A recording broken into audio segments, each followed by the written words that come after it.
Welcome friends. இன்றைக்கி நம்ம ரெட்டோ ரெசிபீஸில் 10 நிமிஷத்தில் சட்னி செய்யக்கூடிய ஒரு ஸ்நாக் ரெசிபி தான் பார்க்க போகிறோம்.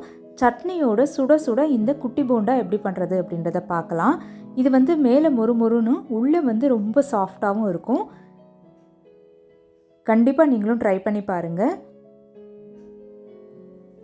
இது 2 கப் அளவு இட்லி தோசை மாவுக்கு 1/4 கப் அளவுக்கு அரிசி மாவு, 1 டேபிள் ஸ்பூன் ரவை, தேவையான அளவு உப்பு, கொஞ்சமாக சின்ன வெங்காயம் கட் பண்ணி சேர்த்துருக்கேன். உங்கள் காரத்துக்கு ஏற்றபடி மிளகாத்தூள், புதினாவும் கருவேப்பிலையும் சேர்த்துருக்கேன். அது வாசனை வந்து ரொம்ப நல்லாயிருக்கும். இப்போ அப்படியே ஜென்டலாக மிக்ஸ் பண்ணிக்கலாம்.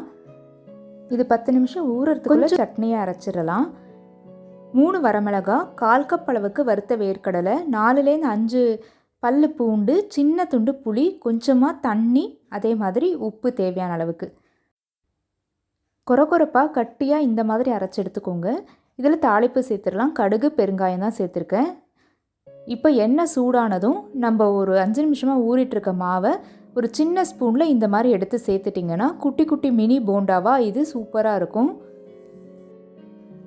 நல்லா கோல்டன் ப்ரௌன் ஆற வரைக்கும் இதை பொரித்து எடுத்துக்கலாம்.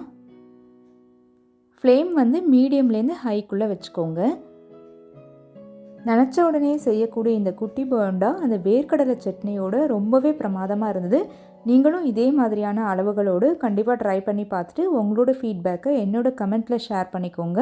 இது பிடிச்சிருந்தால் ஒரு லைக் கொடுங்க. நம்ம சேனலை இது வரைக்கும் நீங்கள் சப்ஸ்கிரைப் பண்ணலைன்னா சப்ஸ்கிரைப் பண்ணிவிட்டு கூடவே இருக்க பெல் பட்டனையும் ஆன் பண்ணிங்கன்னா எல்லா நியூ வீடியோஸும் உங்கள் நோட்டிஃபிகேஷனுக்கு உடனே வந்து சேரும்.